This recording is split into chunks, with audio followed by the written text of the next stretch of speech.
the time has come, the walrus said.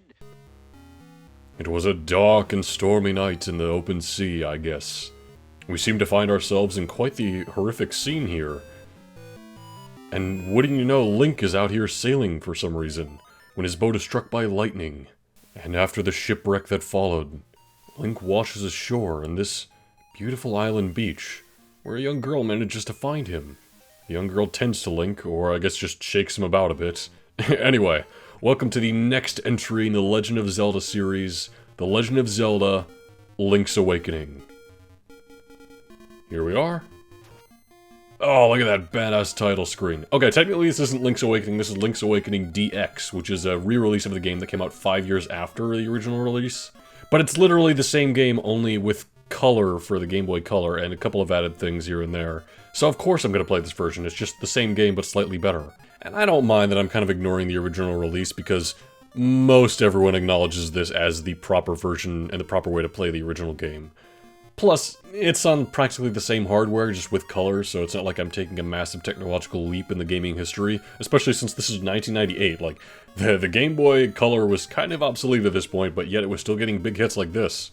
With all that said, let's just jump into it. We actually have save files, which is kind of crazy for the Game Boy Color. I suppose, you know, Super Mario Land 2 had that as well, and eventually Pokemon games would, but only one save file. That's a bit of a pet peeve of mine. We're going to be going in as good old... there's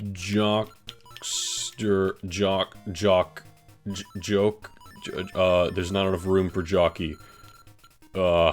I guess in that case my name is Rocky Balboa. Or just Rock. Alright, Rock it is. So yeah, we wake up in this bed here. Link, what are you doing? Where have you been? What's happening? What a relief. I thought you'd never wake up. You were tossing and turning. What, Zelda? No, my name's Marin. You must still be feeling a little woozy. You're on Koholint Island. Yeah.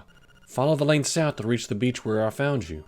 Since you washed ashore, lots of nasty monsters have been in the area, so be careful, okay? Here we have a Mario, it would seem. Well, Rock, you finally snapped out of it. Name's Terran. Hope you're feeling better. What? How did I know your name? You think it's weird, eh? Well, I saw it on the back of this shield. It must be ours. You got your shield back. Press the button and repel enemies with it. Yeah, we actually have to push the shield button to put it in front of us. Not like the original Legend of Zelda game where it's just been automatic this whole time. Kinda weird. Get used to that. It's a weird thing about Link's Awakening that's kind of a complaint of mine that I'll go over. But yeah, we're on a Koholint Island here. Here's the map. If we just hit the select button, we can pause to see our equipment and deselect the shield if we also want to assign it to the A button. That's kind of unique. We got a chain chomp here at this house. That's fun. And then there were chain chomps in Link's Awakening. Ho ho ho, my Bow Wow was so proud of his fine fur coat. Yep. Alright, Appa. So we got some little chain chomps here. Oh, look at this baby one here. Makeup, jewels, dresses. I want it all. And some new accessories would be nice. Alright. Might as well check out all the houses in this quaint little village here. We have this telephone, actually just a telephone, what the hell, that's been invented at this point? Bring, hello, it's me, Orira. Ask anything about the island. If you get lost, give me a call, bye. What's your advice right now? You know, there's a library in the village that might have some good information for you. Talk to you later, click. So yeah, there's a phone person all over the place that gives us good advice. Interesting. Again, I'm surprised the phone has been invented. Yahoo! I'm fine, and you? I'm doing alright, old lady. How to say, please call outside. It seems that old man Orira is a shy guy in person. Yeah, this is the guy who's calling us on the phone. He lives here, and he doesn't like talking to us in person, it would seem. That's fine, I get it. We can't access the shop because there's too much grass in the way, and we can't pick it up, you'll notice. This looks a lot like A Link to the Past. We have 8 directions like we did in that game. It's overhead, once again. That's just become the staple for Zelda at this point. Link's sprite is a lot more detailed than any other NES game was. In fact, this game looks fantastic for Game Boy standards, I'll say that much. The immediate problem that you may recognize, though, is that this is a Game Boy game. The Game Boy has 2 buttons. There's kind of a lot of control scheme issues with this game that I'll get into, but that's just a personal thing for me. And you know, the history of this game is kind of fascinating. You may have noticed the box art looks identical to Link's to the Past on the Super Nintendo, which is kind of intentional, kind of not really. Because this game was originally just going to be a Game Boy port of A Link to the Past, which honestly, thank God they didn't do that, because then it would have been quickly forgotten and quickly pushed aside as an inferior version. Instead, they kind of went into this weird direction where Link washes ashore on this island, and this game actually is a direct sequel to A Link to the Past. Just like how Zelda 1 and Zelda 2 are both the same Link in Zelda and Hyrule, Link's Awakening here is the same Link we were playing as in A Link to the Past. So I like that he's back. What happened to his pink hair, though? His hair's black now. I don't know. Well, actually, in the intro, it was blonde. What are you gonna do? Hey, man, when you want to save, just push all the buttons at once. Don't ask me what that means. I'm just a kid. Oh, that's right, if we hit start, select A and B all at once, we can save and quit, but I'm not going to do that right now. Well, it seems that after you save, you'll start at the last door you went through. I'm not really sure why that is, because I'm just a kid. Alright, these kids, you know, they're trying to be tutorials. They don't really understand what the point of that is, though. Koholint Island is weird. Some of the inhabitants are bizarre. We'll see a lot of that. But, you know, it's intentional, and I kind of like it for its charm. Selecting the item that's right for you. Read this book? Sure, we'll read through some of the tutorial stuff here. It's kind of important. You can select your favorite item for the A and B buttons on the subscreen. Using different items, you can fight without a sword. Try many different things to find what's right for you. Yeah, the A and B button are completely editable. It's not like Zelda 1 where the A button's always the sword and the B button is interchangeable. Both the A and B button are interchangeable. It's kind of a weird reinvention of that, but I understand why they had to do it in this game. I just think it could have been a little better, and I'll explain why. Anyway, Auto Map and Memo Guidebook. Read this book. That's just going to explain that we can hit select to look at the map, and we can also select certain areas to see what's there. Like there's Elryra's house. There's Madame Meow Meow's house. She's the one who owns the chain shops. Secrets of the Whirling Blade, that's just explaining the spin attack from Link to the Past, so we don't need to know that. How to handle your shield like a pro, that's pretty much just telling us that we can hold it forward like this. We can also, I believe, flip over certain enemies. Fun with bombs, that's explaining how bombs work. We don't even have those yet. The properties of Warpoles, sure, we'll read that. There's some Warpoles on Koholint Island. You can warp to and fro using these holes.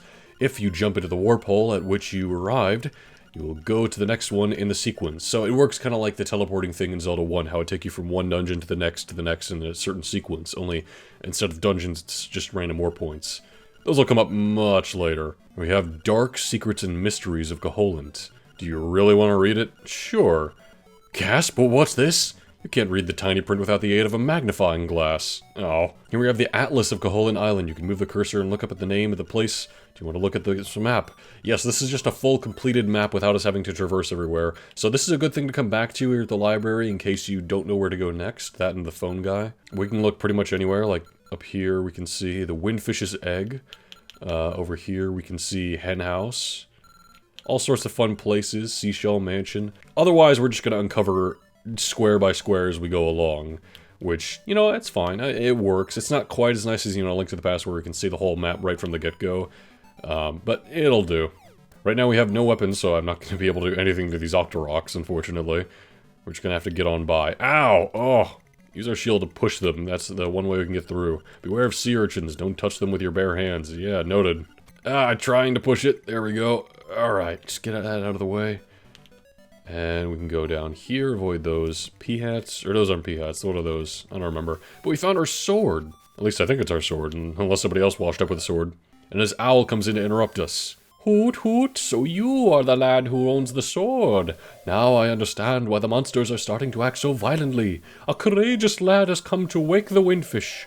It is said that you cannot leave this island unless you wake the Windfish.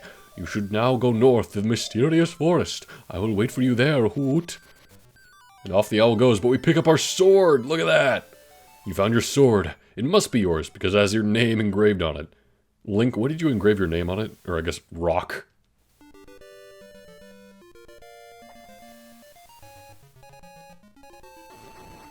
Hey! Oh, and the Legend of Zelda theme cues. This is one of my favorite moments in the game. Just the Legend of Zelda theme kicking in, beating the shit out of that sea urchin, which is important because the Kirby instinct in me would say, I can't kill these enemies, but that shows you, yes you can. I guess Kirby's never had a sword this nice. I mean, is this our original blade from A Link to the Past? Is it the same sword and shield? I don't know. But yeah, now we're going about with our sword, we're slashing the enemies. We got our spin attack from A Link to the Past returning, which is nice, of course. Our sword swipe is a little different than A Link to the Past. It's not a full diagonal swipe, it's like a quarter circle. But you know what? It does the job. Especially on a smaller screen like this, where the enemies are much easier to aim at, I'd say. And the fact that we kind of hold it forward there is nice as well, after we do our initial swipe. Oh, but it's just so satisfying getting the sword and slashing through enemies. It's exhilarating, man. I love it. Something about the explosion sound as we hit these enemies is just wonderful. Now, okay. You may wonder about my personal experience with A Link to the Past. Or sorry, Link's Awakening. As you may have known from watching my Link to the Past playthrough, I never beat that game because the Dark World is so daunting, and coming back to it and finishing it for the Let's Play was really satisfying for me, and really helped complete that journey of that game for me. This is kind of a similar situation, because I never beat this game before either. I have seen people beat it before in Let's Plays, and I have also played through a decent chunk, I'd say about halfway through, and I enjoy the game. It's just, something about it, I don't know. I'll get into some of my complaints here and there, but I still think it's a fun game, and hey, if you don't take it from me, take it from the original director of The Legend of Zelda 1 and A Link to the Past. He likes this game more than A Link to the Past. Kind of surprising considering it's Super Nintendo to Game Boy, you know? But anyway, now that we have the sword, we can cut these bushes out of the way and jump down here for our first heart piece of the game. Yeah, just like A Link to the Past, we're down to heart pieces, and eventually we'll get full heart. I've completely ditched the heart containers just in the overworld. Those are purely for beating dungeons now, which kind of makes sense, you know? It's a more satisfying reward, I'd say. But yeah, we can cut through these bushes and grab rupees. Only blue rupees, I'm pretty sure. We can find larger quantities in chests, but yeah, all we're finding in the overworld is just singular rupees. Oh well. And there's a lot of fun stuff to do on Koholint Island here. Hey, including fishing, which is a new thing for the Legend of Zelda series that would become a staple. How about some fishing, little buddy? It'll only charge you 10 rupees. Well, I suppose we do have enough rupees there. Here's how you do it. Use left and right on the D-pad, aim and cast. Once you hook a fish, press the button rapidly to reel him in. Okay. I want to go for the big one. No, you stay away, you stay away, you stay away. Oh, I don't want you. You're not worth jack shit. Yeah, you'll give me 5 rupees for that. You should try again. I don't have enough rupees. Yeah. You just come back when you have more money, little buddy. Yeah, okay. I think I was getting a little ahead of myself and doing the fishing so soon here.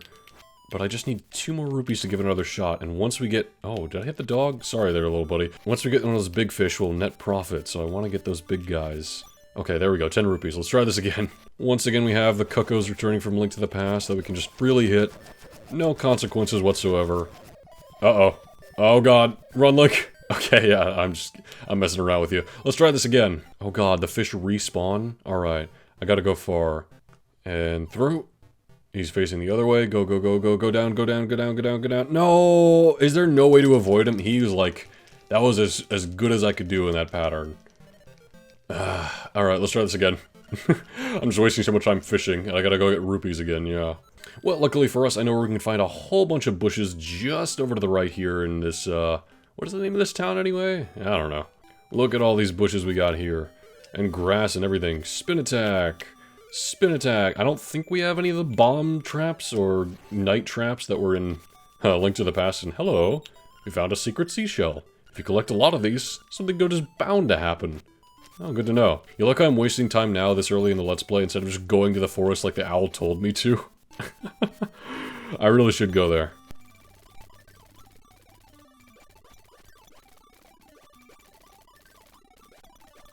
Alright, I'm back and I got more money. Let's try this again. And going far. Oh, wait a minute. Oh, of course now I get down to the guy when I brought all this extra money. Hey, bring him in, Link, bring him in. Come on, he's right there. Yeah. Nice fish, it's a lunker. I'll give you a 20 rupee prize. Try again. Yeah. We're net gaining. Alright, let's try getting that close one. I might get the other guys in the process. Yeah, that's 100% gonna get that guy. It's fine. Yoink. It's a runt, 5 rupees, whatever. Alright. Alright, keep it over here, away from those little runts. And hello. Come on, there we go. It's a big one, and it has a piece of heart too, it must have swallowed. You get 20 rupees on top of that. That is all good. We got another piece of heart. I think we can clear out the pond if we get all of them, but there's not really any purpose, I don't think. Either way, hey, successful fishing mission done. But enough of all that, I've been wasting way too much time. Let's go now to the forest, which as you can see is labeled up here, Mysterious Forest. It's a little bit mysterious, I don't say. Well, yeah, we couldn't go here before because there was this grass patch in the way that we couldn't get past without the sword, so we had to do it in a very particular order. And hello again, Mr. Owl. Oh, brave lad. On your quest to wake the dreamer, welcome to the mysterious wood. Much of mystery you will find on this uncharted Koholint Island.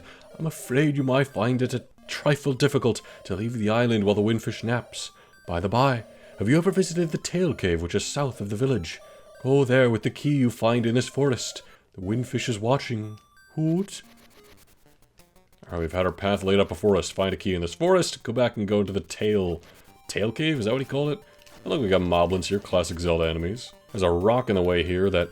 Wow, this looks pretty heavy. You won't be able to lift it with just your bare hands. And it says this every time we try to lift rocks on our new screen. That gets annoying real fast, believe me, that text box. It's just in the way. Hey there, little buddy. As a raccoon, my nose is very sensitive to stuff like dust and powder. Interesting. Oh, he's laughing at us. You're gonna be lost thanks to me. Yeah, suddenly we're on a very similar looking screen, and we find ourselves in a completely different area. That raccoon has kind of placed us in a bit of a strange maze that's unsolvable, and hello, we got a Guardian Acorn. It will reduce the damage you take by half. So yeah, randomly enemies can drop either Guardian Acorns or pieces of power, and those just, they do exactly as they sound. They increase your defense or attack by double for a certain amount of time. As long as this music is playing, and to be honest, it gets very annoying very quickly. I'm not a fan. Can't get to that heart piece because of those holes in the way. I gotta go over... I think I know where I gotta go. I gotta go to a cave first. Also, yep, hey, sit. Still pretty heavy.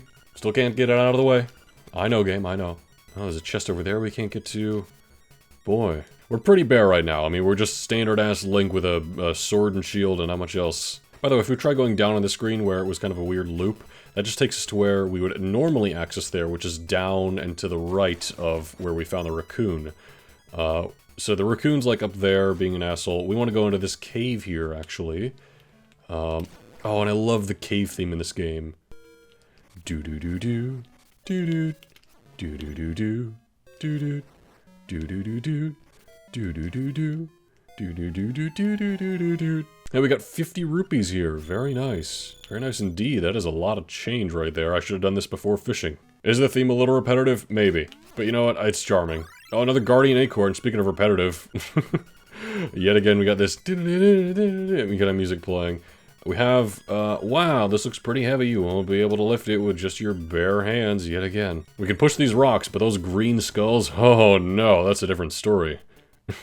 But moving those rocks out of the way does get us over here to where we can find a mushroom, or a toadstool. As you hold it over your head, a mellow aroma flows into your nostrils. Interesting. There was a mushroom item in A Link to the Past as well. Part of me has to wonder how long in development they actually went along with the idea of A Link to the Past remake. Unless you know how many assets they would have had left over from that they would then use in this game. Because, you know, there are a lot of assets that are kind of brought over. That's not necessarily a bad thing. I don't mind. I mean... Legend of Zelda games would become notorious for reusing characters in certain areas. Just look at Ocarina and Majora's Mask, or this game and the Oracle games that would eventually follow up, but we'll get to that a separate day. Now I actually want to go back out to where we were and where we saw that heart piece we couldn't quite get yet. Oh no, this thing's on me! Oh god. Ow. It's kind of wild that we're already at almost 100 rupees. This game does give you a lot of rupees, I will say that much. More than... Oh, hello! Seal your wounds and get rid of all that stress. Close your eyes and relax. I don't know what triggers her showing up, but she's a fairy that, this little fountain here. Normally that screen was empty, like we've been there before, but I guess it did something different. But yeah, on this screen here with that heart piece we can't get, there's also these rocks we can't move. Yet again, it's pretty heavy. The game really wants to tell us that. We actually want to go down here. Hey, Mr. Choo Choo! Ah! Can't go down there, but we can go in the witch's hut right here. Hello! Double, double, toil and trouble. A toadstool mix powder for tricks. Well, lucky for you, I got this toadstool right here. Ah, it has the sleepy toadstool, it does. We'll mix it up in something in a jiffy, we will. Oh, she's going fast. It's all ready, it is. Take care, as there's not much there when I try a bit in my hut. Yes, we got magic powder, just like a Link to the Past classic item, that kind of replaces the candle. Good job, use it on your enemies and see what happens. If you run out, go to the forest, pick some mushrooms, and I will make you more. Yeah, we do have a limited amount, we gotta be careful for it. We don't have a magic meter like we did in the last game, but you know what, I kind of prefer it this way. But yeah, just like the last game, we can sprinkle it on enemies to do weird things to them. Most enemies, it just incinerates them, which is kind of brutal. Again, it does kind of replace the candle item from the original game. We need to use this on that asshole raccoon who's got a sensitive nose. And then we got a piece of power. We're like pizza power, if we're the Super Mario Bros. Super Show. Hey, speaking of Mario...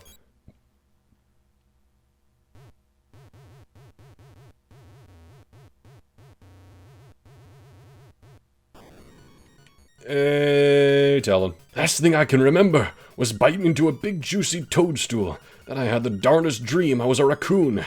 Yeah, sounds strange, but it sure was fun. Yeah, as if he wasn't already a Mario reference enough was his design. Eating a mushroom and going on a wild adventure as a raccoon. I mean, okay, not a tanuki, but close enough. And would you look at that, we got the tail key that we can now open the tail cave gate. I accidentally used magic powder, and the owl's back. Take the key and go to the tail cave, retrieve the instrument that is hidden there, go now. The windfish is waiting. I really didn't need another dialogue sequence, like, you told me already, to get the key and then go south. But alright. Yeah, we do actually have to go straight south because there's not much else here. There's a phone booth there to get the next kind of update on where we should go next. And then there's this area where there's these piranha fish, your assholes. And then a lot of these plants we can't hit. They're just in the way. We can't really progress over here yet. This is, by the way, the danger, keep out, except Bow Wow. Oh, it didn't tell me the location name. Where does this place?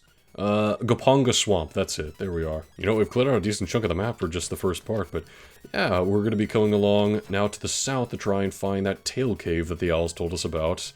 Let's be on our way and learn more about the mystery of the windfish in Koholint Island. I'll see you next time.